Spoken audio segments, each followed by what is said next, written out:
This video is going to make you rethink what is possible in terms of setting up a home cinema for movie nights with the equivalent screen size of real cinemas in a way that requires no permanent changes to your existing room or setup. But it's not that simple. Most YouTubers are missing the point with these screens and are actually being pretty deceptive about what they can and can't do, and I'm going to demonstrate that. The technology we're looking at though does have the unprecedented ability to solve the image quality problem when using a projector in a small room with normal light, walls and ceilings.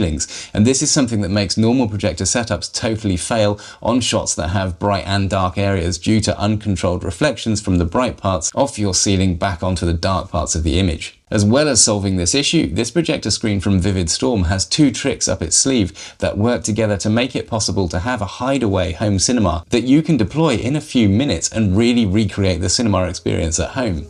Vividstorm did send this to me and I can keep it, but no money is changing hands. As usual with this arrangement, it's fair to say I will be a bit more positive overall out of gratitude and politeness. But if I wasn't impressed with the product, I wouldn't have done the review, and I'm certainly not going to shy away from talking about its limitations, especially because all the other YouTubers seem to be missing the point wildly with this. If you do decide to grab one of these projectors or screens, you can use the links in the description to support the channel.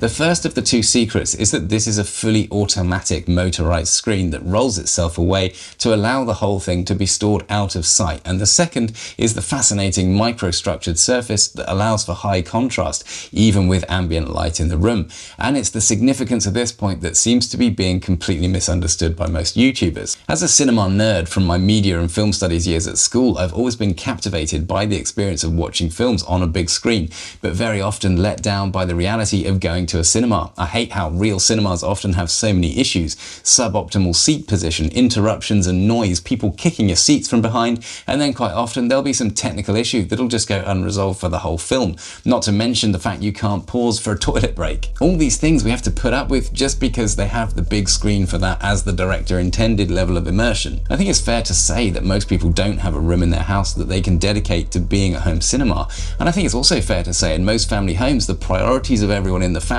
tend to find a really huge TV dominating in a lounge setting, and that was certainly the case for us, and that led me to build out this ultra minimal 55-inch OLED setup with HomePods for the sound that nearly 100,000 of you have seen my video on now. So if we want to recreate the cinema experience, what we really mean is the immersion of a truly huge screen, and the reality is a TV that size is usually prohibitively expensive and utterly dominating in a room used as a normal lounge.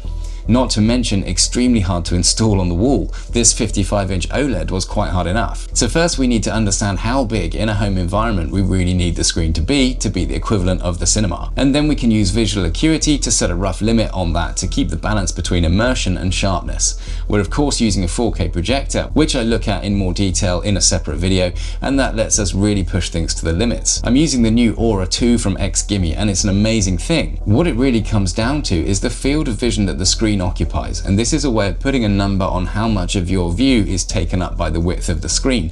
It's a number that can stay the same between a small screen close up or a large screen far away. And this is something I'm pretty interested in as a result of my 55-inch computer display at 1.2 meters away, and this has a similar field of view as a normal computer screen at normal viewing distance, but it drastically reduces eye strain. For cinema though, we have some standards that the industry uses to decide on screen size.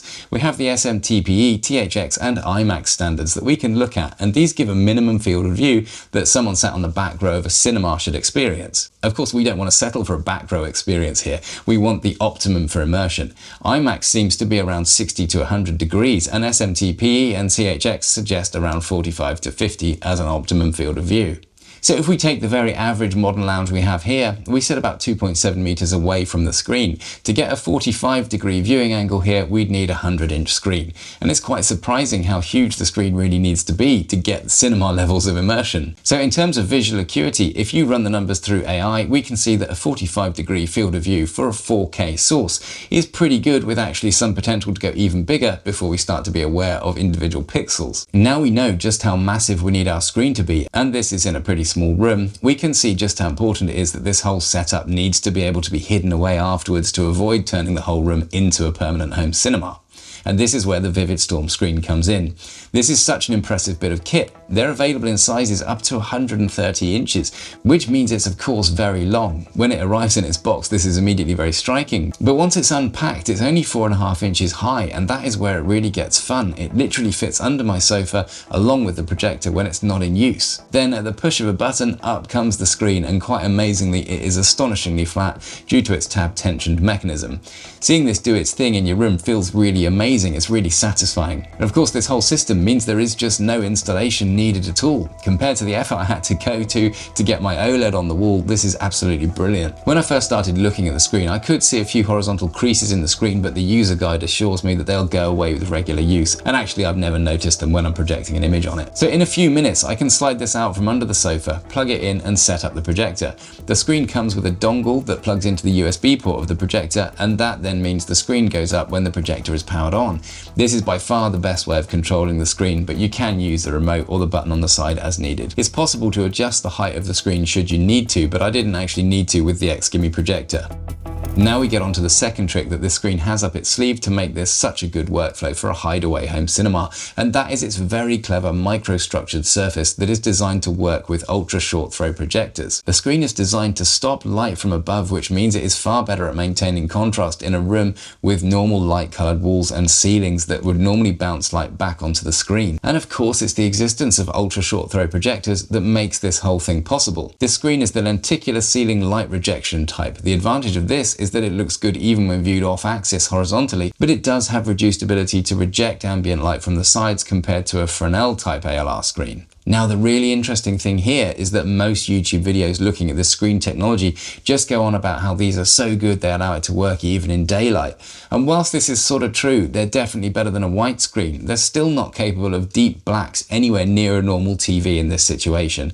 In fact, I think if you went out and got one of these with the intention of using it in daylight, you'd be disappointed and also missing the point of where these things are really at their best. And that is in a dark room, but crucially one that hasn't been specifically prepared as a proper home cinema with black walls and ceiling, which is what is required if you use a rear throw projector and conventional screen. The huge issue of reflections off white ceilings and walls is totally solved by this technology, and distracting people with the idea that it can work in daylight takes away from the significance of this. What's really baffling is YouTubers who have reviewed this seem to be using an exposure trick to make the screen look better than they are. You see, the projectors are so bright that if you expose your camera to the highlights, the shadow or dark parts of the screen look totally black on camera, and this makes them look really good in videos. But the reality is your eyes can distinguish way more contrast than a video camera exposed for Rec 709 delivery.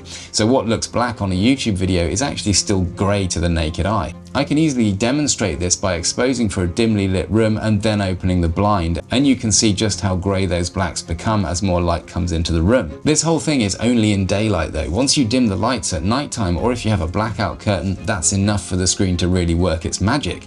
So for me, I think the most significant and overlooked benefit of this is that it actually allows for projectors to work in normal rooms when you have the lights off, which just isn't possible with a normal screen. So this screen opens the doors to a totally new way of thinking about home cinema, and in a way most people I think really aren't grasping. It's worth mentioning that these screens come in perforated or not perforated versions for different speaker setups. The version I have here has no perforations, so for the best sound I need to make sure that it's not in front of my speakers, but they do a perforated version that should be more acoustically transparent, although I'm not sure if it would still impact the sound to some extent. By the way, if you enjoy my videos, please check out SetSeed, the ultimate way to power a website with everything you need under one roof. Becoming a channel member here on YouTube is also super appreciated, and many thanks to current members. You can also buy one of these crazy t-shirts with next level artwork by my dad, and as always looking for the affiliate links in the descriptions of my videos. If you're in the UK and love camping, you can also grab a roof tent from me direct. I've still got a few in stock. Of course the screen is only part of the picture, so watch this video next to continue the story and look in detail at the projector I'm using here, the XGIMI Aura 2, and I'll see you there.